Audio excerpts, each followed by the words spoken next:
looking straight at culture and its its beliefs, there is so many ways where, if you take for instance the Israelis, I mean, that is where one of the strong cultures have been, and the Arabs.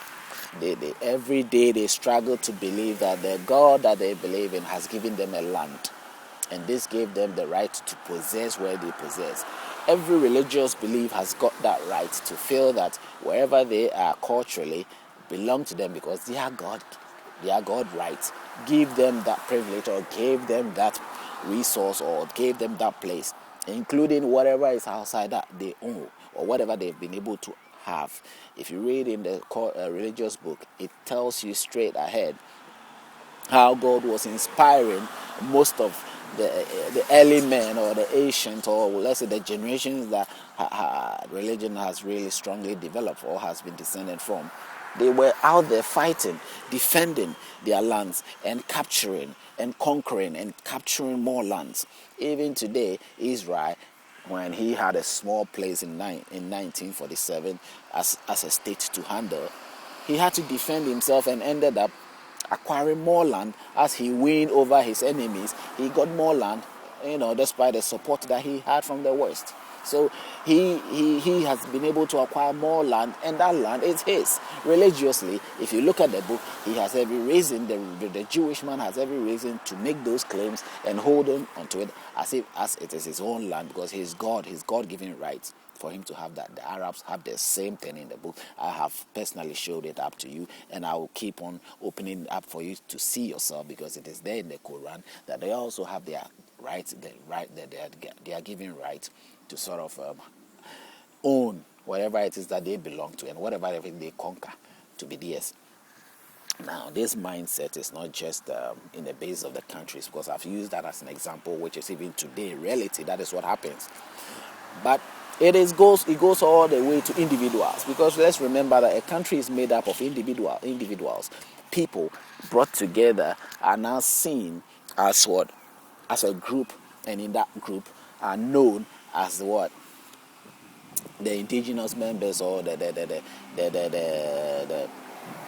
sort of countrymen, or those who are the inhabitants of that land. So the country is made up of people that rules it, that makes all that is necessary, that needs to be done. So you cannot deny the fact that the culture and religion has every relating to it does relate to countries, in sense of individuals who have got the abilities, or have acquired those morals, or that beliefs, or that sort of, how would I call it, that culture or that religion within them. Because without people, religion can never be existed. It exists in people. Religion exists in people. Culture exists in people. If people don't put it into practice, you don't see any culture or any religion anywhere. And people have become addicted and have become so socialized with these two mentioned practices that they can't do away with it. Neither can they separate themselves from it. So it's sort of understanding, or ways that it clings into your mind, is what makes me say that if you begin to have culture, the beliefs that I have just expressed to you, what you see here is a whole lot of let's say, ideas that encourages you to do what you do. I mean, I gave you Israel and I gave you the Arabs. There is a great sense of war going on right now in the Arab countries. They fight almost 24/7. You can imagine that there's nowhere that there isn't a battle going on. Apart from that, in the Western country, in Britain and in the US and all that, they also experience a similar threat from any other group that is outside of what their religious beliefs or their norms of understanding life based on their culture and religion is. So whatever you choose to become and you have become, as a result of the history and all that, you have sort of inherited these. I see it as an inheritance, inherited violence, which you cannot do away until you do away with the do away. If you do understand what I'm trying to say here, until you are able to do away with the very do away that you need to do away with. If you are unable to do away, definitely you cannot be able to sort of allow yourself to live a very free and a comfortable life as you might choose to. At the end of the day, we all live to seek that we have a very peaceful life. There isn't any threat to our life. I mean, you can open your door every day. You probably don't need a door in your house for a thief to come in or for a murderer to come in. You probably don't need a roof over your head. Maybe you might need a roof because of rain might come unexpectedly. But if not for the reason of rain, and it's a place where a murderer probably will go through that roof and come in, you probably wouldn't even need a house to sort of live in. But we do find ourselves in these protective measures which we take to sort of keep ourselves, safe from each other. So peace that comes in. But as I have explained, it's not just the peace that is coming in.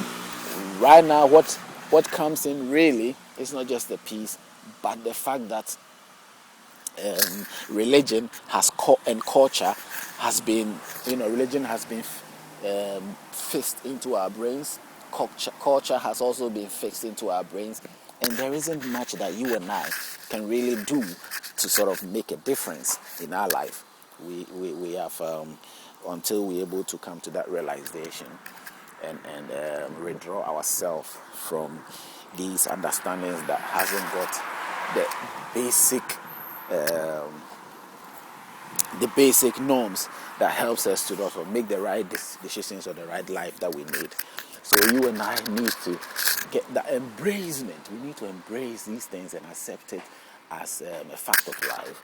We need to accept that religion, these things have got some bad impacts on our life. Now, why would I say bad impacts? We are struggling, we are suffering. Why? Because somebody is so strongly holding on to his ideas that you cannot escape his violence or his anger towards you. All these violence I talk of is not happening just like the rain falling or a natural cause. It is intended acts of people, against each other. I have mine, you have yours, that person have his. When is it going to end? It was going to end when we realize the roots of it, where it came from. So it boils down to the roots of it, where it has come from. My experience or my death threat experience came through religion, and probably culture as well. Because somebody believes something and he thinks that what he believes is right. And if he thinks that what he believes is right, he's sort of had to put it to test or had to put it to try. And he wouldn't care whether it's going to be a threat to somebody or ruin somebody's life. At the end of the day, all that matters to others is that they have been able to achieve whatever they want to achieve. They have the benefit, self preservation, selfish consciousness, in some ways being more in a state caring about yourself and making sure that you have achieved that aim that you want to achieve. So it's something that you and I have to really consider carefully and think it through. Thinking things through and realizing that we do owe it to ourselves to go into the roots of the problem and seeing through what is right for us to do, what is best for us to do. How can we live life and without resentment? And I wouldn't resent anybody if there wasn't any culture or religion. In fact, if we had only one culture and we had one religion, there would have been very much more harmoniosity among us. There would have been more harmony. in our lives, without too much doubts and